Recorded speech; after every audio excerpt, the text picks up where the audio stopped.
So, the first step in our market research process is understanding the competitive landscape. And we do that by creating what we call a market map. And the reason for this is when you come up with a new business or a new offer, a lot of people view their competition as foes, people they should stay away from. Your competitors should really be your compasses. They're pointing you in the direction. They've been in this business, they've spent money to kind of figure out the lessons that if you can piggyback on those, you can speed up your growth. So, we look at two types of competitors. The first are called direct. They're selling to the same market with the same type of product. And the second are indirect. So they're selling to the same market, but they've got a different type of product. This is really important to understand both because you're going to need, in the next section, we're going to talk about all of the messages that your market's being bombarded with to really understand where they're at and that's how they can view their situation and how you can make messages that stand out.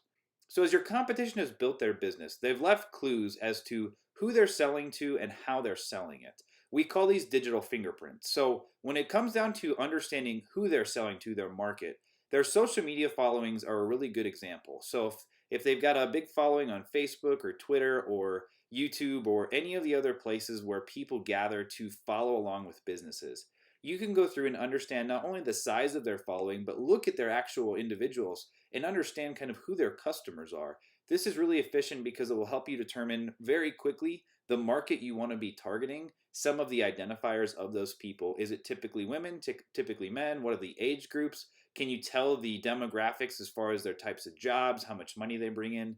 Really important information. So, by laying out the competitive landscape, you give yourself access to this information you can easily run through to figure out who their buyers are.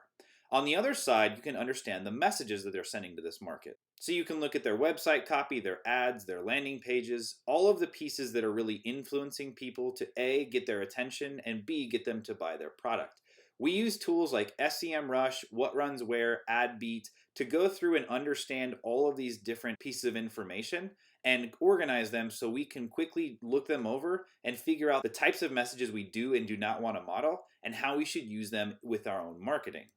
So, to help you understand and really execute on this, we've given you access to our market map doc. It's basically a big Excel file with columns up at the top that allow us to go through and organize and basically rank and see in comparison to one another people's social media followings, the sizes of their website, the top referral sources, and also the top ads, landing pages, and messages and placements that they're advertising on to give us an idea of what the market looks like, where we should put our advertising, what it should say, and really move us forward and build our plan so we're not starting from square one, we're starting from square eight so we can get our campaigns up to profitability much quicker.